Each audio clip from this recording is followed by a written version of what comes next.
नमस्कार। राज्यसभा चुनाव को लेकर संपूर्ण जानकारी 15 राज्यों की 59 सीटों पर कहां से किसका पलड़ा भारी हो रहा है, इसको लेकर उत्तर प्रदेश में अगर बात की जाए तो काफी महत्वपूर्ण है। उत्तर प्रदेश की सबसे ज्यादा 11 सीटों पर यहां पर राज्यसभा चुनाव होना है और ऐसे में माना जा रहा है कि कहीं ना कहीं राज्यसभा चुनाव में क्या बीजेपी बहुमत के पास पहुंचेगी या फिर एनडीए को कहीं ना कहीं कुछ सीटों का नुकसान हो सकता है।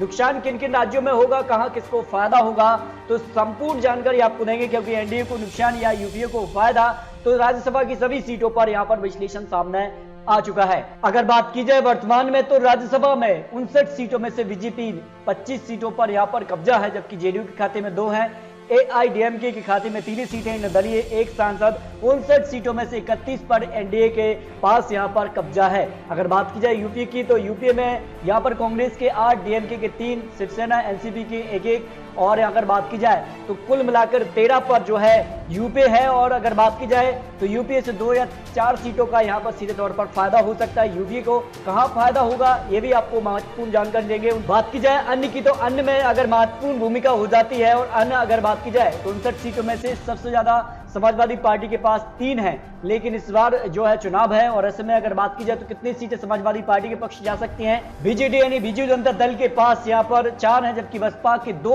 और यहां पर टीआरएस के पास 3 सांसद हैं। अगर बात की जाए बसपा को नुकसान हो रहा है, कहां नुकसान होगा, संपूर्ण जानकारी अगर बात की जाए वाईएसआर, कांग्रेस, अकाली दल और आरजेडी के पास, इन तीनों दलों के पास 1-1 सांसद है। इसकी तरह वर्तमान में अन्य का आंकड़ा जो है 15 तक पहुंचता है। इस बार अगर राज्यसभा चुनाव में जिस कार का यहां पर उथल पुथल देखने को मिली है, क्योंकि कई राज्यों के विधानसभा चुनाव हुए हैं और ऐसे में इस कार से जो है विधानसभा के आंकड़ों पर ही तय होता है कि आखिर राज्यसभा में किसकी कितनी सीटें जाएंगे। उत्तर प्रदेश से बात कर लेते हैं तो उत्तर प्रदेश की 11 सीटों पर जो आंकड़ा है, इसमें बीजेपी ने यहां पर 273 सीटों पर जीत हासिल की है, यानी गठबंधन तौर पर अगर बात की जाए समाजवादी पार्टी 125 है। इस तौर पर देखा जाए तो बीजेपी 7 सीटों पर अपने उम्मीदवार यहां पर जिता सकती है, और जो संख्या बल के आधार पर, जबकि यहां पर समाजवादी पार्टी यहां पर 3 उम्मीदवारों को यहां पर अपने संख्या बल के आधार पर जिता सकती है। लेकिन जो 11वीं सीट है उसको लेकर समाजवादी पार्टी और बीजेपी में बिल्कुल आमने सामने की टक्कर होगी, लेकिन किसका पलड़ा भारी होगी, क्रॉस वोटिंग होती है तो कौन यहां पर करा पाएगा ये महत्वपूर्ण हो जाता है, लेकिन पलड़ा किसका भारी है।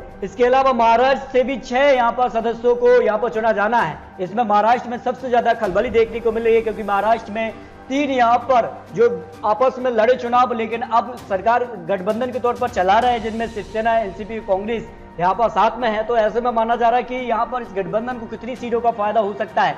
अगर बात की जाए तो यहां पर एनसीपी, शिवसेना, कांग्रेस के पास 1-1 सीट है, जबकि संख्या बल के आधार पर महाराष्ट्र में बीजेपी को 1 सीट का नुकसान हो सकता है, क्योंकि महाराष्ट्र में शिवसेना और बीजेपी का जो गठबंधन था वो टूट चुका है। इस कारण से यहां पर बीजेपी को नुकसान हो रहा है, और यहां पर बात की जाए 2 सीटों पर ही जीत हासिल कर सकती है शिवसेना, एनसीपी, कांग्रेस को 3 और आपसी तालमेल कर चुनाव लड़ते हैं तो निर्दलीय विधायकों के साथ वो 4थी सीट भी हासिल कर सकते हैं। यानी भारतीय जनता पार्टी को 2 सीटें, जबकि यहां पर जो महागठबंधन है उसके खाते में 4 सीटें जाने का अनुमान हो सकता है। तमिलनाडु की अगर बात की जाए तो यहां पर भी 6 सीटों पर चुनाव है, और यहां पर डीएमके और एआईडीएमके के दोनों दलों को फिलहाल 3-3 सीटों पर कब्जा है। लेकिन इस बार चुनाव में अगर बात की जाए तो सत्तारूढ़ पार्टी डीएमके को 1 सीट का फायदा हो सकता है। विधानसभा सदस्यों की संख्या के आधार पर डीएमके को 4 यहां पर उम्मीदवार जीत सकते हैं, जबकि एआईडीएमके के जो है यहां पर 2 ही यहां पर उम्मीदवार जीत सकते हैं। इसके अलावा बिहार को लेकर भी क्या यहां पर आंकड़ा रहा है, बिहार में एनडीए को 1 सीट का नुकसान हो सकता है। संख्या बल के आधार पर बिहार में एनडीए को 1 सीट का नुकसान हो सकता है।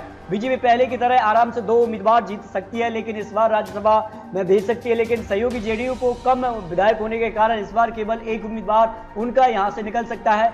अगर बात की जाए तो आरजेडी से 1 सीट के फायदे के साथ 2 सीट पर यहां पर आरजेडी जीत सकता है, जो बिहार को लेकर यहां पर आंकड़ा रहा है। दक्षिणी हिस्से की बात की जाए तो दक्षिणी हिस्से में भी काफी खलबली देखने को मिल रही है। बीजेपी को सबसे बड़ा नुकसान यहीं से हो रहा है, क्योंकि आंध्र प्रदेश में होने जा रहे हैं। आंध्र प्रदेश में अगर बात की जाए 4 सीटों पर जो चुनाव है उनमें अगर बात करें 3 सीटें बीजेपी के खाते में है, लेकिन इस बार विधानसभा की सदस्य की संख्या बल के आधार पर 4 सीटों पर कांग्रेस के उम्मीदवार जीत हासिल कर सकते हैं। जबकि तेलंगाना की अगर बात की जाए तो 2 सीटों पर चुनाव है, और दोनों पर फिलहाल अगर बात की जाए सत्तारूढ़ पार्टी यानी टीआरएस का कब्जा है, और संख्या बल के आधार पर दोनों सीटों पर टीआरएस की जीत लगभग तय मानी जा रही है। शेष अगर बात की जाए तो भारत के अन्य राज्यों को लेकर जिसमें राजस्थान की 4 सीटों पर अगर बात की जाए तो उन चारों सीटों पर वर्तमान में बीजेपी का ही कब्जा, लेकिन इस बार अशोक गहलोत की तैयारी को देखते हुए बीजेपी को यहां पर 3 सीटों का नुकसान उठाना पड़ सकता है। विधायकों की संख्या बल के आधार पर बीजेपी 1 और कांग्रेस को 2 उम्मीदवार, जबकि निर्दलीयों के समर्थन के साथ कांग्रेस यहां पर तीसरी सीट भी यहां पर निकाल सकती है।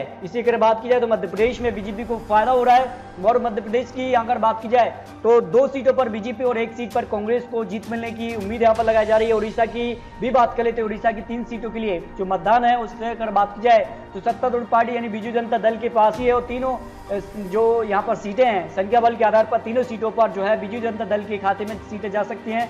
छत्तीसगढ़ से अगर बात की जाए बीजेपी और कांग्रेस को जो यहां पर एक सीट उम्मीदवार है और ऐसे में माना जा रहा है कि संख्या बल के आधार पर दोनों ही पार्टियों को एक सीट यहां पर जा सकती है।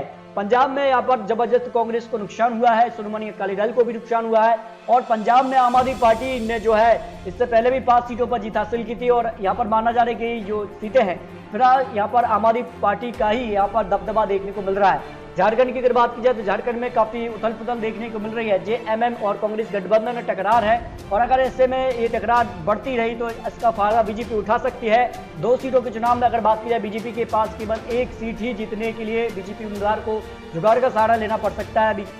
तो गठबंधन और यहां पर बीजेपी को 1 सीट यहां पर जा सकती है। हरियाणा की अगर बात की जाए तो राज्यसभा के लिए पिछली बार फेरबदल देखने को मिला था और माना जा रहा है कि यहां पर 2 सीटों में से बीजेपी और कांग्रेस को 1 सीट यहां पर मिलना तय है। इसके अलावा उत्तराखंड की 1 सीट पर बीजेपी को जीत मिल सकती है। तो ये राज्यसभा चुनाव को लेकर महत्वपूर्ण विश्लेषण दिया है कि कहां किसका कितनी संख्या बल के आधार पर आंकड़ा जो बैठ रहा है उस हिसाब से यहां पर जीत मिल सकती है, लेकिन माना जा रहा है कि कुछ सीटों का नुकसान एनडीए को हो सकता है क्योंकि राज्यसभा के लिए वर्तमान में बीजेपी यानी एनडीए को 95 सीटों के साथ बीजेपी पहले नंबर पर है, लेकिन बीजेपी जा रही कि बहुमत का आंकड़ा मिले तो लेकिन बीजेपी बहुमत के आंकड़े से काफी दूर दिखाई दे रही है। अगर बात की जाए उत्तर प्रदेश में सबसे बड़ा नुकसान मायावती जी पार्टी को हुआ है क्योंकि 2 यहां पर जो उनकी सीटें थी उनमें से 1 भी सीट अब उनके पक्ष में नहीं रही उत्तर प्रदेश के लिए, जबकि कांग्रेस का भी 1 भी यहां पर राज्यसभा सदस्य अब उत्तर प्रदेश से नहीं पहुंच पाएगा। काफी खलबली देखने को मिल रही है। अखिलेश यादव बीजेपी यहां पर सहम नजर आ रहे हैं, जो पिछली सीटें थी उसी को दोहराते नजर आ रहे हैं। तो ये आपको महत्वपूर्ण विश्लेषण राज्यसभा चुनाव को लेकर दिखे हैं। आपको क्या लगता है अपनी राय कमेंट बॉक्स में जरूर रखिए। 15 राज्यों की